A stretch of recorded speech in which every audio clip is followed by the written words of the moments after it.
So last week, Twitter got hacked. Now, if you don't know what Twitter is, firstly, good luck. And secondly, just for giving it a bit of context, Twitter is a microblogging website. Twitter is as if a website was based on YouTube comments. Yeah, that's how f***ed up it is. But last week, something even more f***ed up happened on Twitter. Some 130 verified Twitter accounts of prominent personalities got hacked. We're talking about people like Elon Musk, Bill Gates, Barack Obama, Jeff Bezos, Mr. Beast, and so many more. All of these accounts tweeted this on 15 July. I'm giving back to my community due to COVID-19. All the bitcoins sent to the address below will be sent back doubled. If you send $1,000, I will give you $2,000 back.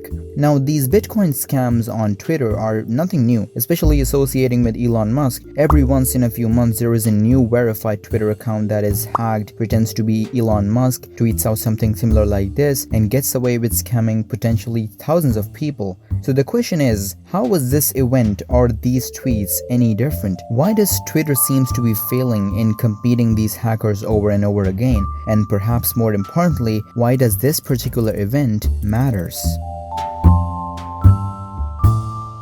The difference this time was quite evident. You see, previously these hackers usually used to hack a random verified Twitter profile, change the profile picture and rename the account to Elon Musk or someone really popular, tweet this out and promote the tweet by paying out some money so that it reaches as many Twitter feeds as possible. But this time, they didn't rename or hacked any random Twitter profile, but instead this time they targeted the original Twitter profiles of these people with millions of followers, and based on the amount of followers they all had collectively, it could very well be estimated that these tweets reached out to at least 350 million people. Now, you can't say that people didn't fall for these tweets. I mean, firstly, they came from the verified Twitter handles of some of the most rich and influential people, and while it's not possible to accurately tell how much money did the people send, a report from BBC estimated that the amount could very well be somewhere around over $110,000. Now, generally, a person would have a question that how did it got hacked? I mean, in an age of so much authentications, biometric verifications, and so much similar security barriers, how exactly can an account get hacked, let alone a verified account? Now, about how they got hacked, there haven't been much information public yet,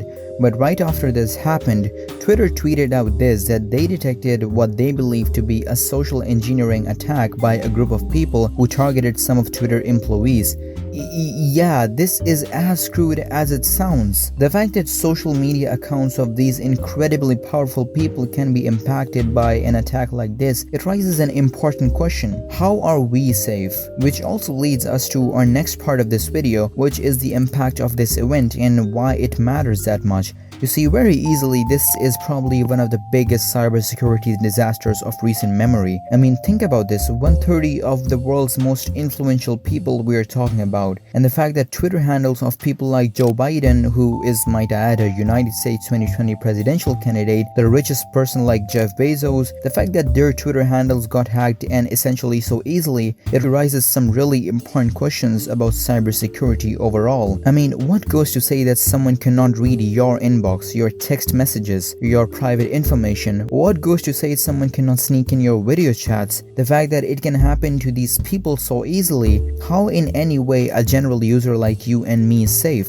Really, as internet over the years has been able to impact some of the most important decisions of our times, with events like these, it really gets worrying, and especially in the case of Twitter. You see, Twitter is not Instagram, you just don't share things here. Twitter is used by almost all of the country's leaders, except Chinese and North Koreans. I wonder what Kim Jong-un uses.